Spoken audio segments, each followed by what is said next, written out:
আমাৰ যিটো অসমীয়া মানুহে আমি কওঁ আই ওলাইছে বুলি, বসন্ত ওলোৱাটো আই ওলোৱা বুলি কোৱা হয়। এই আই ওলোৱাটো সাধাৰণতে আমি যিটো বিশ্বাস কৰি আহিছোঁ 3 প্ৰকাৰৰ বুলি আমি সাধাৰণতে কওঁ, যে সৰু আই, মাজু আই আৰু বৰ আই।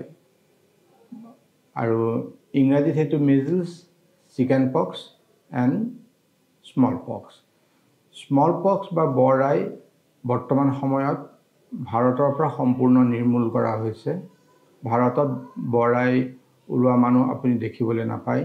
একমাত্ৰ পুনেৰ ভাইৰলজি ডিপাৰ্টমেণ্টত তাৰ বীজাণুটো সংৰক্ষণ কৰা হৈছে। এতিয়া কথা হ'ল, সৰু আইয়ে হওক বা মাজু আইয়ে হওক, বৰ আইটো মই সম্পূৰ্ণ বাদেই দি থৈছোঁ। সৰু আইয়ে হওক বা মাজু আইয়ে হওক, আমাৰ সাধাৰণতে গাঁওবিলাকত বা আমাৰ প্ৰায় মানুহৰ মনত এটা ভাৱধাৰা আছে যে এইটো আইসকল লম্ভিছে বুলি পেলাই, বা কিবা অশৰীৰ শক্তিয়ে এই আইৰ প্ৰভাৱ পেলাইছে বুলি ভবা হয়। প্ৰকৃততে সেইটো নহয়।